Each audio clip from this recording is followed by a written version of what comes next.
आज हम आपको एक ऐसे सवाल के सामने खड़ा करने जा रहे हैं जो सिर्फ एक कैदी का नहीं है। ये सवाल है उस कानून का, ये सवाल है इंसाफ का, और ये सवाल है उस सिस्टम का जो अगर चाहे तो अपराधी को अपराधी नहीं वीआईपी मेहमान बना देता है।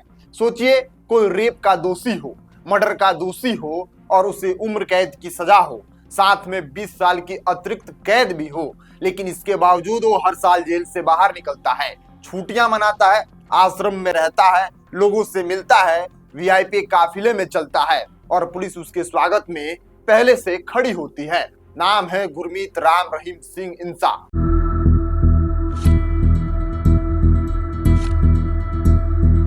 आप इस नाम को भली भांति पहचानते होंगे, सुने होंगे, और क्या इनका करतूत रहा होगा आप इसको जानते भी होंगे। अब नमस्कार स्वीकार करिए, आप देख रहे हैं नेक्स्ट जन ब्रॉडकास्ट में हूं आपके साथ शुभम उपाध्याय। एक ऐसा नाम जो इस देश की न्याय व्यवस्था पर सबसे बड़ा सवाल बन चुका है। सिर्फ 8 सालों में राम रहीम 15 बार जेल से बाहर आया है। कुल मिलाकर 405 दिन यानी करीबन 13 महीने होते हैं। 13 महीने वो जेल से बाहर रहता है और अब एक बार फिर 40 दिनों की पैरोल पर वही बाबा, वही आश्रम, वही शान शौकत, रोहतक की सुनरिया जेल के बाहर हरियाणा पुलिस की 2 गाड़ियां पहले से खड़ी होती हैं। एक गाड़ी पर साफ साफ लिखा है SHO। जैसे ही घड़ी में 11:15 बजती है, जेल का गेट खुलता है और एक कैदी नहीं बल्कि कोई वीआईपी मेहमान बाहर निकलता है। हूटर बजता है, काफिला चलता है और सिस्टम एक बार फिर इंसाफ के ऊपर से गुजर जाता है। ये वही राम रहीम है जिसे 28 अगस्त 2017 को 2 साध्वियों के साथ रेप के मामले में 20 साल की सजा मिली और 17 जनवरी 2019 को पत्रकार रामचंद्र छत्रपति की हत्या में उम्र कैद मिला। यानी कानून की भाषा में रेपिस्ट, कातिल, जघन्य अपराधी। लेकिन हरियाणा सरकार की नजर में वो जघन्य अपराधी नहीं है। यही वजह है कि 2022 में जब राम रहीम को जेल गए 5 साल हो चुके थे, हरियाणा सरकार ने जेल कानून ही बदल दिया। पहले पंजाब और हरियाणा में पेरोल फरोल की एक ही कानून होती थी, लेकिन मई 2022 में हरियाणा सरकार एक नया कानून लेकर आई, prisoner good conduct temporary leave act 2022। इस कानून के मुताबिक सजायापात कैदी साल में 2 बार 40-40 दिन की पैरोल ले सकता है। आमतौर पर यह सुविधा जघन्य अपराधियों को नहीं दी जाती है, लेकिन सारा जो खेल है यही हुआ। रेप और मर्डर के दोषी राम रहीम को हरियाणा सरकार जघन्य अपराधी यानी हीनियस क्राइम मानती ही नहीं है और इसी एक फैसले ने उसे बार बार जेल से बाहर आने का रास्ता दे दिया।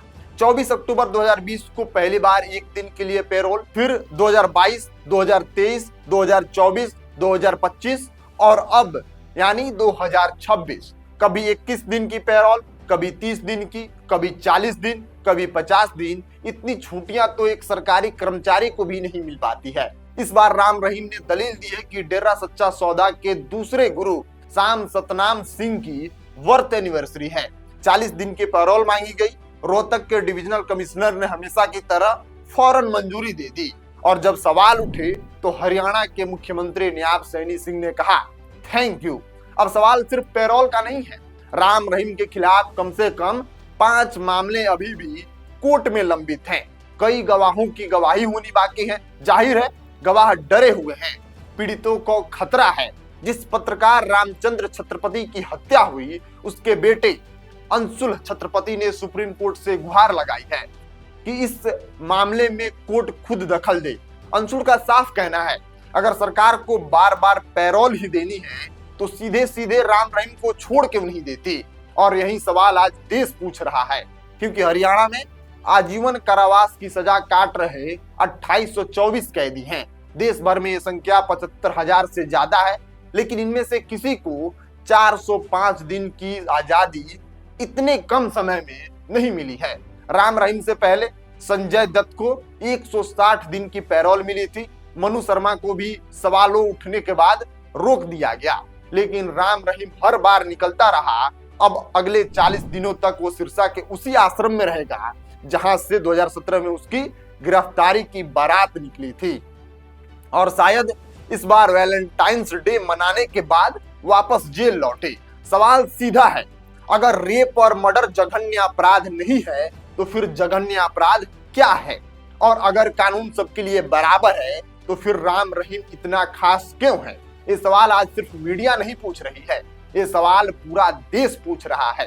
क्योंकि जब कानून दरवाजे पर नतमस्तक खड़ा हो जाए तो इंसाफ गाड़ी के पहियों तले रौंदा ही जाता है। राम रहीम रेपिस्ट का आरोपी है, राम रहीम के ऊपर मर्डर के चार्जेस हैं और राम रहीम दोनों धाराओं में सजायापात कैदी है, और उसको इतने कम दिनों के अंदर पैरोल देना, वो भी 405 दिनों की पैरोल सिर्फ 8 साल के भीतर, कम से कम 13 महीने होते हैं जिसमें वह जेल से बाहर रहता है। तो फिर यह जघन्य अपराध नहीं है तो कौन सा ऐसा आरोप है, अपराध है जिसको जघन्य माना जाता है? अगर रेप का आरोपी को हम जघन्य अपराधी नहीं माने, अगर मर्डर के आरोपी को हम जघन्य अपराधी ना माने, तो कौन सा ऐसा अपराध होता है जिसको जघन्य अपराध माना जाता है? सवाल पूरा देश पूछ रहा है। क्या आम जनता को, क्या आम आदमी जो जेल में किसी दोस्त के ऊपर इतनी दिनों से बंद है, उसको इतने दिनों का पैरोल मिल सकता है क्या? क्या आम आदमी अगर पैरोल में बाहर आए, उसके लिए एसओजी साहब की गाड़ियां जेल के बाहर आ सकती हैं क्या? क्या उसके लिए काफिले की व्यवस्था हो सकती है क्या? क्या उसके काफिले में हूटर बजते हुए प्रशासन उसको सेफली उसके घर तक ड्रॉप कर सकती है क्या? ये सवाल पूरे देश के लोग पूछ रहे हैं कि क्या ऐसे अपराधी को सरकार इतना संरक्षण क्यों दे रही है? बाकी आपका क्या राय है? अपनी राय प्रतिक्रिया कमेंट बॉक्स में लिखिएगा। मिलते हैं अगली वीडियो में, तब तक के लिए आप बने रहिए नेक्स्ट जन ब्रॉडकास्ट के साथ। मैं सुमन उपाध्याय, बहुत बहुत धन्यवाद आपका।